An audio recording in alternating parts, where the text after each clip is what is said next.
Dear viewers, trend news চ্যানেলের পক্ষ থেকে আপনাদেরকে অভিনন্দন। এই মুহূর্তে একটি গুরুত্বপূর্ণ বিষয় নিয়ে কথা বলতে আসলাম। আপনারা সবাই জানেন যে এইচএসসি পরীক্ষা চলমান রয়েছে এবং এই পরীক্ষার ইতোমধ্যে খাতা বণ্টন শুরু হয়ে গেছে।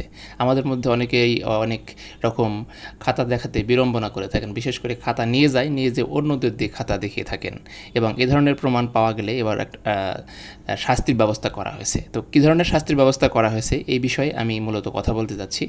আপনারা না টেনে পুরো ভিডিওটি দেখুন, আর দেখলেই বুঝতে পারবেন যে পরীক্ষা খাতা দেখতে অবহেলা করলে শিক্ষকদেরও এবার কী ধরনের শাস্তি হতে পারে। আর যে কথা আমি সবসময় বলে থাকি, চ্যানেলটি যদি সাবস্ক্রাইব না করে থাকেন তাহলে অবশ্যই চ্যানেলটি সাবস্ক্রাইব করবেন এবং বেল বাটন অল করে দেবেন, যাতে পরবর্তীতে যে কোনো ভিডিও আপনার কাছে খুব সহজেই চলে আসে।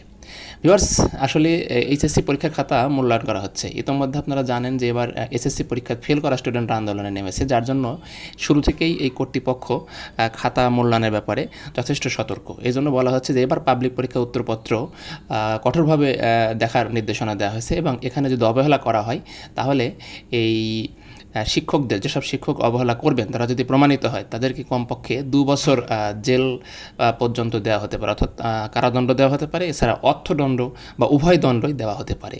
এতে করে কি হবে, শিক্ষকরা খাতা দেখার প্রতি অনেক যত্নশীল হবে। বিশেষ করে স্টুডেন্টরা এ ধরনের অভিযোগ যাতে ভবিষ্যতে না করতে পারে, এজন্যই এই ব্যবস্থা করা হয়েছে। আর একটা বিষয় যে এবার খাতা দেখার অনারিয়ামও বাড়ানো হয়েছে, যার জন্য শিক্ষকরা চাচ্ছে, বোর্ড কর্তৃপক্ষ চাচ্ছে খাতাগুলো সত্যি মূল্যায়ন হোক। এছাড়া খাতা দেখার আগে শিক্ষকদের একটি জরুরি নির্দেশনা দেওয়া হয়েছিল যে এবার কোনো সহানুভূতি মার্ক দেওয়ার দরকার নেই, একটা স্টুডেন্ট যে মার্কস পাবে সে মার্কসে দিতে হবে। অর্থাৎ একজন স্টুডেন্টকে যথাযথভাবে মূল্যায়ন করার জন্য কর্তৃপক্ষ যথেষ্ট গুরুত্ব আরোপ করছে। তো মূলত আমি এই বিষয় নিয়ে কথা বলতে আসছিলাম। আশা করি বুঝতে পারছেন যে এবার আর রেহাই হবে না যদি খাতা দেখতে কোনো ধরনের গাফলাতি হয় শিক্ষকদের। তো আপনারা অবশ্যই গুরুত্ব সহকারে সঠিকভাবে মূল্যায়ন করবেন, কারণ এই সন্তানরাই আমাদের জাতি গড়ার আগামী দিনের ভবিষ্যৎ। এদেরকে যদি সঠিকভাবে মানুষ না করা যায় তাহলে আমাদের জাতির ভবিষ্যৎ অন্ধকার। তো ভিউয়ার্স, এটাই ছিল এখনকার আপডেট।